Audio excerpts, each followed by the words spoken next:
Good morning friends, welcome to my YouTube channel A to Z classes by Gaurav sir. कल होली ख़त्म हुई, आज फिर हम लोग अवेलेबल हैं। तो क्या है, आज हमारा टॉपिक है, जैसे लास्ट डे हम लोग देख चुके थे era of one party dominance, means Congress कैसे डोमिनेट कर चुकी थी, देख चुके थे। फर्स्ट 3 इलेक्शंस में कांग्रेस ऑलमोस्ट बोल ही सकते हो क्लीन स्वीप कर रही थी, ऑलमोस्ट 75% सीट से यदि जीत रही थी, तो क्लीन स्वीप बोल सकते हो आप, ठीक है। तो आज हम देखेंगे क्या nature of the Congress dominance. Congress dominate तो कर गई, एकमात्र पार्टी कांग्रेस थे उस समय, नेचर क्या था। तो देखो, जब इस तरह के हम देखेंगे तो पूरे वर्ल्ड में ऐसा नहीं था कि केवल इंडिया ही ऐसा कंट्री था जिसमें कांग्रेस डोमिनेट कर रही थी, मीन्स एकमात्र पार्टी का डोमिनेंस था। उसी समय पूरे वर्ल्ड में बहुत सारे ऐसे कंट्रीज थे, या आज भी देखोगे कि वन पार्टी रूल होता है या वन पार्टी डोमिनेंट होता है। जैसे एग्जांपल चाइना क्यूबा का ले सकते हो, चाइना क्यूबा और एक कंट्री और हाँ, चाइना क्यूबा सीरिया ले सकते हो, चाइना क्यूबा सीरिया ले सकते हो। देखो ध्यान से, सीरिया में भी सुने होंगे अल बसत जो है ही, पहले उनके पिताजी थे। चाइना में शी जिनपिंग सुनते हो, पता नहीं कब तक रहेंगे। क्यूबा में भी ऑलमोस्ट सेम कंडीशन। तो आखिरकार ऐसा हुआ क्यों? तो यहाँ पे ना कॉन्स्टिट्यूशन में लिखा हुआ है, कॉन्स्टिट्यूशन में लिखा हुआ है, मीन्स बाई कॉन्स्टिट्यूशन है कि यहाँ एक पार्टी ही इलेक्शन लड़ेगी, कंटेस्ट करेगी। मीन्स कुछ ऐसे देश उस समय भी थे जो बाई कॉन्स्टिट्यूशन बोल सकते हो वन पार्टी डोमिनेंस था, सिंगल पार्टी डोमिनेंस था। क्यों? क्योंकि उनके कॉन्स्टिट्यूशन में लिख दिया गया था एक ही पार्टी वहाँ रूल करेगी। कुछ ऐसे थे जिसे आप बोल सकते हो क्या, हाँ। और एक चीज़ और कि जितने भी सिंगल पार्टी डोमिनेंस थे वाले कंट्री थे एक्सेप्ट इंडिया, हर जगह कुछ न कुछ डेमोक्रेसी को कॉम्प्रोमाइज करके ही एक पार्टी का डोमिनेंस हुआ था। जैसे अब मान लो आप कॉन्स्टिट्यूशन में लिख दे कि एक ही पार्टी इलेक्शन लड़ेगी, तो मान लो वो पार्टी किसी खास ग्रुप को ज़्यादा प्रीफरेंस दे, तो बाकी ग्रुप वालों के साथ तो कॉम्प्रोमाइज हो गई ना, डेमोक्रेसी कहाँ रही। तो सब देश में यही स्थिति था। एक तो कुछ लोग ऐसे थे जिनके कॉन्स्टिट्यूशन में लिखा हुआ था, बाकी कुछ लोग ऐसे थे जिनको या तो बाई लॉ या बाई मिलिट्री मेजर्स, मीन्स मान लो कहीं सेना कब्जा कर ले। लेटेस्ट एग्जाम्पल म्यांमार, क्या करोगे वहाँ? तो भाई एक ही पार्टी हो गई। तो ऐसा देश था, कौन कौन सा देश था? म्यांमार, बेलारूस, इजिप्ट, इरिट्रिया, कौन कौन सा? म्यांमार, बेलारूस, इजिप्ट, इरिट्रिया, ये कुछ देश थे ना, या तो बाई लॉ थे या बाई मिलिट्री मेजर्स। समझ रहे हो? मिलिट्री मेजर्स मान लो तो ये बाई लॉ सिंगल पार्टी थे या मिलिट्री कब्जा कर ली थी। जैसे पाकिस्तान में भी अक्सर होते रहता है, ज़्यादा गुस्सा हुआ वहाँ का सेना तो क्या कर लेते हैं, कब्जा कर लिया डेमोक्रेटिकली गवर्नमेंट, इलेक्टेड गवर्नमेंट को। तो डेमोक्रेसी क्या हो, वहाँ कंप्रोमाइज़ हो गई ना। अभी तो म्यांमार में सुने होंगे यहाँ की फौज ने कितने गोले तो बरसाए अपने सैनिकों पे। इसलिए बोलता हूँ ना, we are lucky that we are Indian. अच्छे देश में जन्म हुआ है, इससे डेमोक्रेसी को एंजॉय करो, हर बात पे देश को गालियाँ नहीं देनी है। कुछ ऐसे कंट्रीज थे जो अभी भी हैं, जो कुछ साल पहले क्या हुआ है उनके, आज भी देखोगे तो बस कुछ साल पहले तक वैसे कंट्री कौन सा है, तो मेक्सिको, साउथ कोरिया और ताइवान। मेक्सिको, साउथ कोरिया और ताइवान, और इसी का भाई नॉर्थ कोरिया देखो आज भी फेमस है। तो लकी है। ये रिसेंटली क्या हुआ है, रिसेंट टाइम तक ना क्या था, रिसेंट टाइम तक ये लोग वन पार्टी डोमिनेंस ही थे। मीन्स यहाँ भी क्या था, डेमोक्रेसी कॉम्प्रोमाइज हुआ था। लेकिन इंडिया का बात याद करो, इंडिया में ना ही जब लोग इंडिपेंडेंस गेन किए, मीन्स 1952, 57 और 62 के इलेक्शन में क्या हुआ था, ना ही हमारे कॉन्स्टिट्यूशन में था कि कोई पार्टी लड़ेगा ही ना इलेक्शन, ना ही मिलिट्री रूल था, ना ही कोई रूल था। और हुआ भी ऐसा, बताया कि ठीक है अपोजिशन वाले वीक थे, लेकिन थे तो सोशलिस्ट पार्टी थी, लेफ्टिस्ट लोग थे तो श्यामा प्रसाद मुखर्जी की जनसंघ पार्टी थी, तो तुरंत इंडिपेंडेंस के बाद वो भी बना लिए थे। तो इंडिया में क्या था ना कि ऐसा नहीं था कि कांग्रेस ही थी, कांग्रेस वर्सेज अदर्स थे, लेकिन कांग्रेस इंजॉय करती थी डोमिनेंस, मेजोरिटी। रीजन कुछ पिछले क्लास में भी डिस्कस कर चुके थे, आज भी थोड़ा डिस्कस कर दूंगा। कैसा सेम चीज हुआ था कहाँ, अफ्रीका में। याद करो नेल्सन मंडेला, जब रंगभेद नीति वहाँ की खत्म हुई, गोरे कालों की स्थिति वहाँ पे भेदभाव खत्म हुई। जैसे उसका बेस्ट एग्जांपल क्रिकेट टीम देखना, टेम्बा बम्बूमा आज कप्तान बने हुए हैं, पहले अफ्रीका में पॉसिबल था क्या? देखना टेम्बा बम्बूमा काले हैं, पहले रंगभेद नीति इतनी तगड़ी थी, गांधी जी को तो ट्रेन से फेंक दिया था लोगों ने। तो जब वहाँ पे क्या हुआ था, तो वहाँ पे बना था अफ्रीकन नेशनल कांग्रेस। अब अफ्रीकन नेशनल कांग्रेस कहाँ, अफ्रीकन नेशनल कांग्रेस, ये भी सेम तरह से वन पार्टी डोमिनेंस एंजॉय करती थी जैसा इंडिया में कांग्रेस करती थी, ऑल इंडिया नेशनल कांग्रेस। तो ये वही पार्टी है कहाँ, नेल्सन मंडेला वाली, नेल्सन मंडेला, ये वही इंसान है जिनको भले साउथ अफ्रीका के हैं, क्या किया गया है, इनको मिला है भारत रत्न, देश का हाईएस्ट क्या ऑनर, भारत क्या लिख रहे हैं, भारत रत्न। भारत रत्न कब मिला था, 1990 में। और ये सेकंड फॉरेन सिटीजन थे जिनको भारत रत्न मिला था उस समय। तो फर्स्ट तो याद करो, पढ़ा रहा था, हिस्ट्री में ही पढ़ाऊंगा, नॉर्थ वेस्ट फ्रंटियर पे एकदम देशभक्त होते थे कौन, सीमांत गांधी, फ्रंटियर गांधी जी ने बोले थे। खान अब्दुल गफ्फार, खान अब्दुल गफ्फार कब मिला था, 1987 में। 1987 में फर्स्ट फॉरेनर थे जिनको भारत रत्न मिला, कौन सा, खान अब्दुल गफ्फार। तो जिनको खान अब्दुल गफ्फार खान, खान अब्दुल गफ्फार खान, तो जिनको ये डाउट, मतलब ये एमसीक्यू में भी याद रख सकते हो। और लिंक क्या था, क्योंकि अफ्रीका में इतनी नस्लभेदी लाइफ को, नस्लभेदी कल्चर को ख़त्म करने में नेल्सन मंडेला का बहुत बड़ा हाथ था। इन्हीं के से एफिलिएटेड पार्टी था अफ्रीकन नेशनल कांग्रेस। इलेक्शन लड़ती थी, वन पार्टी डोमिनेंस था। इंडिया में भी सेम था। तो इंडिया का कंपेरिजन अफ्रीका से कर सकते हो। क्या हुआ था कि इलेक्शन तो सब लड़ते थे, ऐसा नहीं था, इलेक्शन सब लड़ रहे थे, छोटा छोटा पार्टी थे। और था क्या, तो वो लोग कम सीटें जीत रहे थे।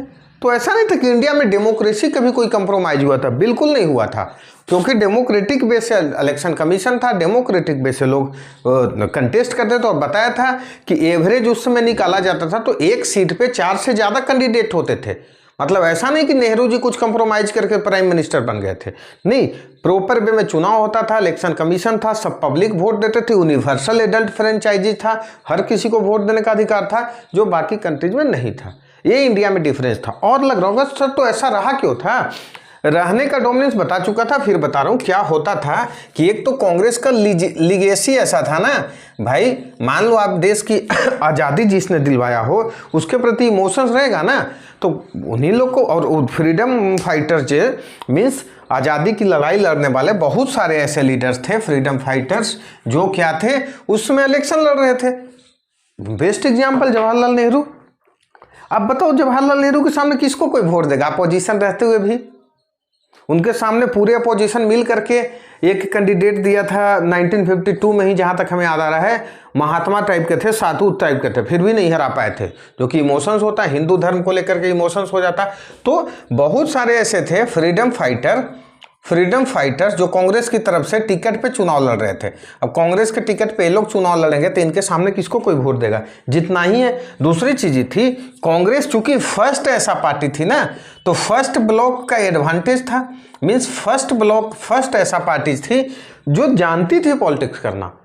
अब इस दूसरे में बोल सकते हो इनके कार्यकर्ता बहुत सारे थे, क्योंकि देखो जैसे जो स्टेट कांग्रेस जिसे बोल सकते हो, मीन्स प्रोविंस लेवल पे, उस समय तो स्टेट आ गया था, स्टेट लेवल पे ये बहुत सारे ऐसे बनाते थे, इंक्लूसिव बनाते थे, जैसे जो दूसरे ग्रुप का है उसको भी दे देते थे लीडरशिप। और ग्रास रूट लेवल तक तो इन्हीं का एक क्या था, ऑर्गेनाइजेशन ही था।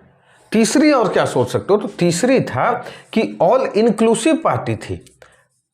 ऐसा नहीं कि कोई एक रिलीजन या एक धर्म या एक ये इससे कोई पार्टी बनाया था। अगला टॉपिक यही डिस्कस करूंगा मैं। दिक्कत क्या था कि इसमें सारे टाइप के लोग थे, तो सारे टाइप के जब लोग थे तो वोट तो सबको मिलेगा ना, वोट भी सबको मिलेगा। कांग्रेस की खूबसूरती ये थी, और इसी कारण क्या करते थे, इसी कारण ये लोग लीड कर जाते थे, क्योंकि भाई क्या है कि जो उस समय लीड कर रही थी उसी को लोग वोट देंगे, ठीक है, उसी को क्या करेंगे, वोट देंगे, ठीक। ये ऑल इंक्लूसिव पार्टी होने का ही फायदा मिला, सारे लोग मिले हुए थे। ये नेचर था कांग्रेस डोमिनेंस का। आपके बुक में एक और देखो बेस्ट एग्जाम्पल दिया हुआ है मेक्सिको का, देखेंगे यहाँ पे बता रहा हूँ, पढ़ना है। पीआरआई लिखा हुआ है, एक्चुअली ये पीआरआई नहीं था 1929 में, क्या यहाँ का था नेशनल रिवोल्यूशनरी पार्टी। 1929 में मेक्सिको में एक पार्टी था नेशनल रिवोल्यूशनरी पार्टी। ऑब्वियस बात, नाम से क्या होगा, रिवोल्यूशन किया होगा, रिवोल्यूशन करके सत्ता लाया होगा, ठीक है। उसके तो इसी का नाम कुछ दिन बाद इंस्टीट्यूशनल रिवोल्यूशनरी पार्टी बन गया। अब इसी को स्पेनिश में पीआरआई बोलते हैं, क्या, इंस्टीट्यूशनल रिवोल्यूशनरी पार्टी। अब ये जब रिवोल्यूशन करके लाओगे तो क्या हुआ, यही इन्हीं की गवर्नमेंट बन गई, इसी पार्टी की, बिल्कुल बन गई। और याद करो, कभी फिडेल कास्ट्रो का नाम सुने होगे, बिल्कुल। और उसके बाद वो जब गए तो कहा रॉल कास्ट्रो, यही तो थे, इनको डिक्टेटर भी बोला जाता है। अब यहाँ पे क्या सिस्टम था कि यही बन जाते थे प्रेसिडेंट प्राइम मिनिस्टर, कभी कभी कभी प्रेसिडेंट कभी प्राइम मिनिस्टर, इन्हीं की पार्टी की गवर्नमेंट होती थी। बाकी पार्टियां चुनाव लड़ती थी लेकिन सिंबॉलिक वे में लड़ती थी, वो इसलिए बस लड़ती थी कि ये पार्टी डेमोक्रेटिकली जीती है, लोगों के मन में रहे। समझ सकते हो, मीन्स हम गलत कर रहे हैं लेकिन लोगों को नहीं लगे, तो पब्लिक को लगे कि बस डेमोक्रेसी है, लोग छोटी छोटी पार्टियां चुनाव लड़ेंगे लेकिन वो बस डम्मी होंगे। इंडिया में तो ऐसा नहीं था। और उसका एग्जाम्पल ये रहा कि 2000 तक कंप्लीट इन्हीं का राज रहा, क्योंकि इलेक्शन का रूल भी ऐसा बनाया जाता था यही पार्टी जीत जाए, इलेक्शन पे भरोसा नहीं था। फाइनली 2000 में वो पार्टी हारी, लेकिन अभी भी वहाँ के पब्लिक को डेमोक्रेटिक वैल्यूज पे भरोसा करने में टाइम लगेगा, नहीं कर पाते कि इलेक्शन सही हुआ है नहीं। क्योंकि बताए ना कि हमारे देश में फर्स्ट इलेक्शन से ही डेमोक्रेटिक वैल्यू हम लोग के अंदर आ चुका है। मीन्स यदि इलेक्शन में मोदी जी मान लो हार गए, बीजेपी हार गई, तो हम लोग विश्वास कर लेते हैं कि ठीक से चुनाव हुआ होगा। लेकिन मान लो जिस दिन डेमोक्रेटिक वैल्यूज पे भरोसा उठ जाए तो नाम का डेमोक्रेसी से कुछ नहीं होता, या कॉन्स्टिट्यूशन में लिख देने से। क्यूबा का स्थिति ये है कि बहुत दिनों तक, अभी भी 2000 के बाद 23 साल हो गए, बहुत भरोसा इन लोग को नहीं होता है किसमें, कि डेमोक्रेटिक वैल्यू है वहाँ या डेमोक्रेसी परफेक्ट काम करी है। और क्यूबा के ही सिस्टम को लोग बोला परफेक्ट डिक्टेटरशिप, मीन्स लोगों को लग भी नहीं रहा है। कोई बोलेगा तो बोलेगा भाई चुनाव तो लड़े, बाकी लोग पार्टियां भी तो है, तो इसी को बोलते हैं परफेक्ट डिक्टेटरशिप। सिंबॉलिक वे में छोटी छोटी पार्टियां होती थी लेकिन उनको कोई वैल्यू नहीं होता था, या जानबूझ करके इनकी पार्टी के विन को लेजिटिमेट करने के लिए खड़ी होती थी, मीन्स लोगों को लगे कि ये पार्टी जीत रही है। तो क्यूबा का एक स्पेशल केस आपके बुक में है, वो देख लेना, साइड में कॉलम बना करके, और साइड में नाम है बाबा साहेब भीमराव अम्बेडकर। अभी उनको रख रहा हूँ, करूँगा डिटेल उन पर भी। तो ये रहा हमारा क्या, nature of the Congress dominance. एक टॉपिक और आज ले लेते हैं, इसके बाद तो देख लेते हैं क्या पढ़े। तो हम लोग पढ़े एक बार रिवीजन पहले की तरह, कि उस समय वर्ल्ड में बहुत सारे ऐसे देश थे जहां एक पार्टी का डोमिनेंस था। ऐसा नहीं था कि इंडिया केवल एक्सेप्शन था, लेकिन फॉर्म्स अलग अलग था। कुछ देश में ऐसे थे जहां कॉन्स्टिट्यूशन में लिख दिया था कि एक ही पार्टी वहां रहेगी। कुछ देश ऐसे थे जो बाई लॉ या बाई मिलिट्री मेजर्स आ गए थे वन पार्टी में। तो ऐसा कौन सा था, आज का भी परफेक्ट एग्जांपल है क्या, म्यांमार, बेलारूस, इजिप्ट, इरिट्रिया, और कॉन्स्टिट्यूशन में किसका किसका लिखा हुआ है, तो क्यूबा, चाइना, सीरिया, ठीक है। देखना आज भी एक ही पार्टी होती है। लेकिन इंडिया में और ये लोग मतलब यहाँ पे डेमोक्रेसी कंप्रोमाइज हुई कुछ ना कुछ। इंडिया में ऐसा सिस्टम नहीं था, इंडिया में फेयर इलेक्शन हुआ, सब लोग को अधिकार था, चुनाव लड़े, सारे पब्लिक यूनिवर्सल एडल्ट फ्रेंचाइजी पे क्या किया, इलेक्शन लड़ा, कांग्रेस जीत जाती थी भाई, वो तो जीत जाती थी। जीतने का रीजन था वही एक पार्टी थी, उनकी कार्यकर्ता ग्रास रूट तक था, छोटे लेवल तक था, ऑल इंक्लूसिव पार्टी थी, सारे ग्रुप के लोग वहाँ पे होते थे। तो और ये रहा था कांग्रेस का डोमिनेंस का रीजन। एक स्पेशल केस डिस्कस किया मेक्सिको का, वो देख लेना आपके बुक में, फिडेल कास्ट्रो करके। दूसरा टॉपिक हम लोग ले लेते हैं आज में ही, और आपके बुक में ही वो टॉपिक है क्या है, तो आपके बुक में वो टॉपिक है Congress as social and ideological collision. Congress as, तो लिखते हैं सेकंड टॉपिक आज ही ले लेते हैं, Congress as social and ideological collision. Social and ideological collision, Congress as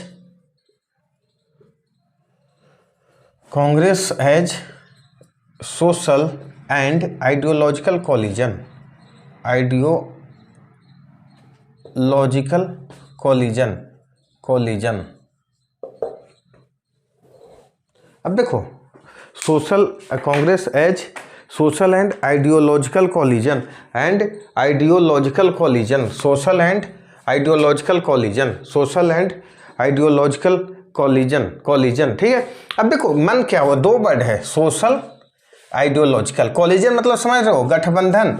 आज सब लोग फेमस है ये वर्ड, ठीक है, गठबंधन।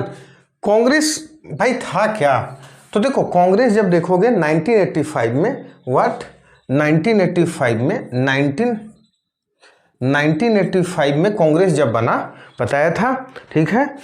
तो जब कांग्रेस बना 1985 में, तो उसी समय देखना उसके कॉलिजन तो वहीं से शुरू हो गई थी क्यों, तो देखो उसके पहले छोटी छोटी ऑर्गेनाइजेशन थी, ठीक है, लेकिन पैन इंडिया लेवल का कोई ऑर्गेनाइजेशन नहीं था, पैन इंडिया लेवल का कोई ऑर्गेनाइजेशन नहीं था, छोटी छोटी ऑर्गेनाइजेशन थी, ठीक है। अब देखो तो कांग्रेस बना था तो बहुत सारे लोग तो उसी समय मर्ज कर दिए थे इसमें, कांग्रेस में, ठीक है। फेमस नाम तो सुरेंद्र नाथ बनर्जी बताऊंगा हिस्ट्री में, तो उनकी पार्टी होती थी कांग्रेस के पहले, वही सबसे बड़ी पार्टी बोल सकते हो इंडिया लेवल पे थी, नाम था Indian National Association, what Indian National Association, ला करके कांग्रेस को मर्ज ही कर दिए। अब देखो इसी कारण कांग्रेस के फर्स्ट मीटिंग में सुरेंद्र नाथ बनर्जी नहीं शामिल हो पाए थे, बताऊंगा, क्योंकि ये जो इंडियन नेशनल ऑर्गेनाइजेशन था ना, एसोसिएशन, इंडियन नेशनल एसोसिएशन, उसके सेकेंड मीटिंग में वो गए हुए थे, हिस्ट्री में बताएंगे जब डिटेल आएंगे। तो कांग्रेस तो बनने से ही कॉलिजन शुरू हो गई थी, लेकिन कांग्रेस का जब गठन हुआ तो ध्यान से देखना, न्यूली एजुकेटेड लोग थे, मीन्स उसी समय एजुकेटेड लोग, एजुकेशन मान लो कोई विदेश से जाकर के प्राप्त किए हैं, मैक्सिमम तो लॉयर्स थे बोला जाता है, और क्या थे, रिच पर्सन थे यार उस समय के लोग, ठीक है, जितने भी देखोगे। और एक थे क्या, तो देखना कि इनको बोला जाता था उस समय नरम दल, ठीक है। तो ये क्या करते थे, एज ए प्रेशर ग्रुप बस काम कर रहे थे, एज ए प्रेशर ग्रुप, मतलब गवर्नमेंट पे प्रेशर बनाओ, जैसे आज भी होता है ना। और उस समय जो हमारे देश गुलाम था, अंग्रेजों पे प्रेशर बना करके, अनुनय विनय कर करके, लेटर दे करके कुछ छोटी छोटी चीजें अपना मनवा लो। कांग्रेस इस समय इस तरह से बनी थी, तो इस समय कॉलिजन बनी थी, लेकिन पार्टीज का कॉलिजन था, ठीक है, पार्टीज का कॉलिजन था। परफेक्ट वे में आइडियोलॉजी का कॉलिजन भी नहीं बोल सकते हो, क्योंकि उस समय के जितने लीडर्स थे ना वो मॉडरेट थे। इसीलिए देखना कांग्रेस का फेज जब पढ़ाऊंगा तो 1885 से 1905 तक एरा ऑफ मॉडरेट बोला जाता है। सारे लीडर एक तो एज वाइज अच्छा खासा थे, कोई यंग नहीं था, कांग्रेस से विनती करते थे, प्रेयर करते थे कुछ हमें दे दिया जाए देश को, ऐसा नहीं था, विथ ड्यू रिस्पेक्ट, भाई वही तो एक थे जो कुछ विरोध भी कर लेते थे।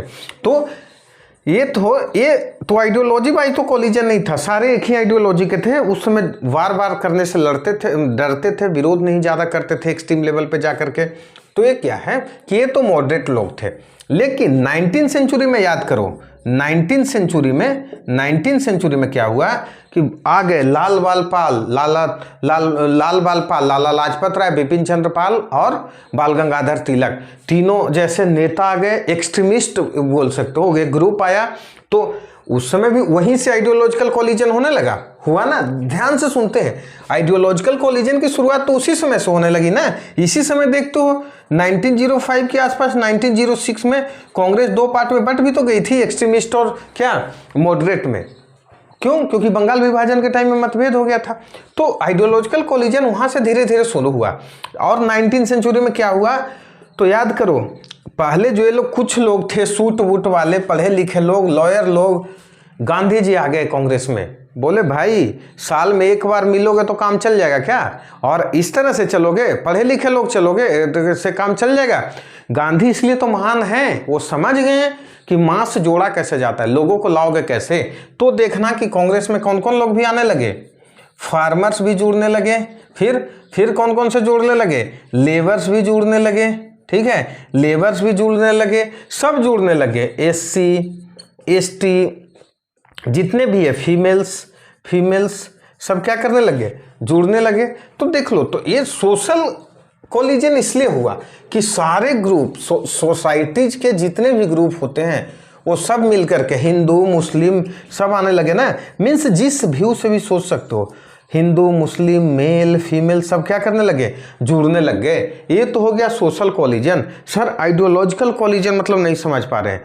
आइडियोलॉजिकल कोलिजन मतलब ये हुआ कि ध्यान से देखो, उसी समय जैसे देखो लेफ्ट पार्टीज भी थी लेकिन कांग्रेस में ही थी। जैसे ऐसे देखोगे लेफ्ट पार्टी का भी कांग्रेस के अंदर ही थे।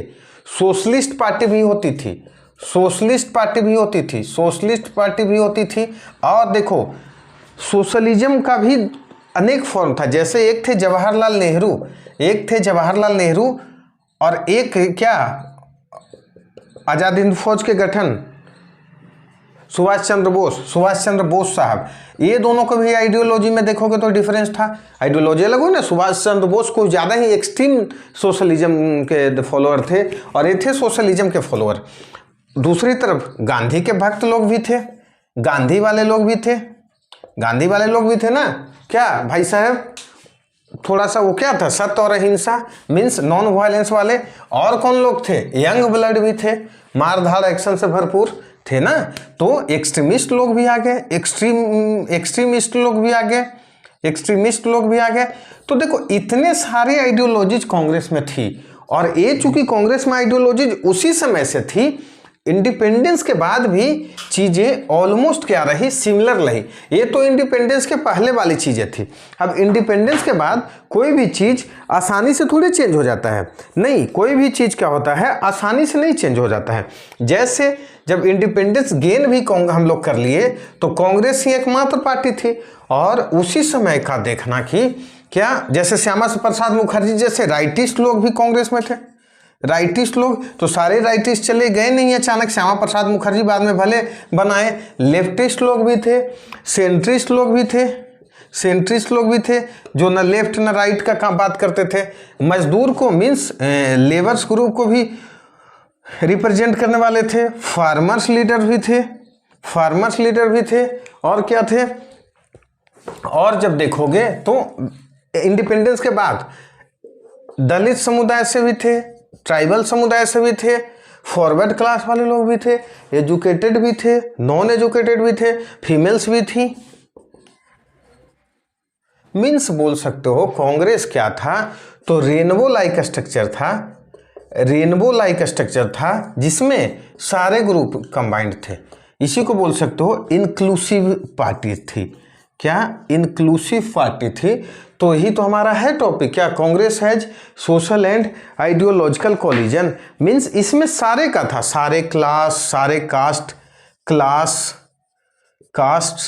सारे मिले हुए थे। सारे क्या थे, क्लास, कास्ट, रिलीजियन, लेबरर्स सब मिलजुल करके कांग्रेस को क्या बना रहे थे, सब मिलजुल करके कांग्रेस को एक क्या बना रहे थे, यूनिक सा ऐसा स्ट्रक्चर बना दे रहे थे कि जो कांग्रेस अभेद किला मानी जाती थी। फर्स्ट 3 फेजेज में कांग्रेस बिल्कुल अभेद किला मानी जा रही थी कि इसे भेदोगे तो कैसे, हराओगे तो कैसे। सारे आइडियोलॉजी के लोग यहीं थे। ये था कांग्रेस का सोशल एंड आइडियोलॉजिकल कोलिजन।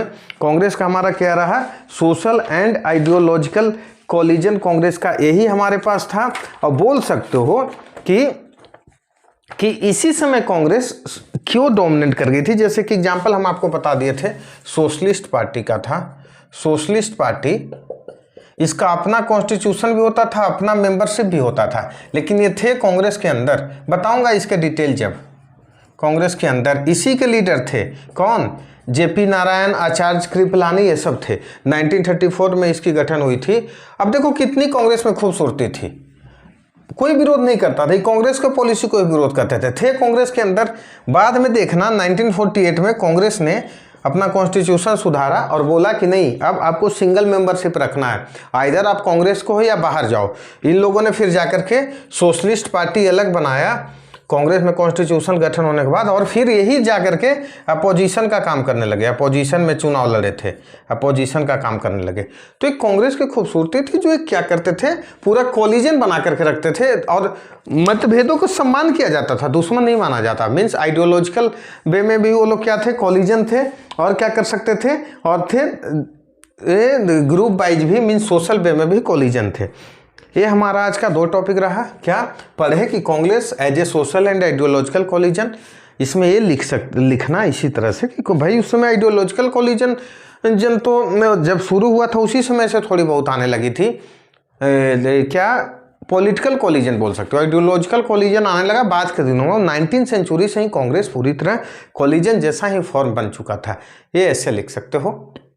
आज यहीं रखते हैं लेक्चर को क्योंकि बड़ा हो जाएगा। नेक्स्ट लेक्चर में फिर मिलते हैं। आप सेम रिक्वेस्ट आपसे, लाइक सब्सक्राइब एंड शेयर करते रहें। थैंक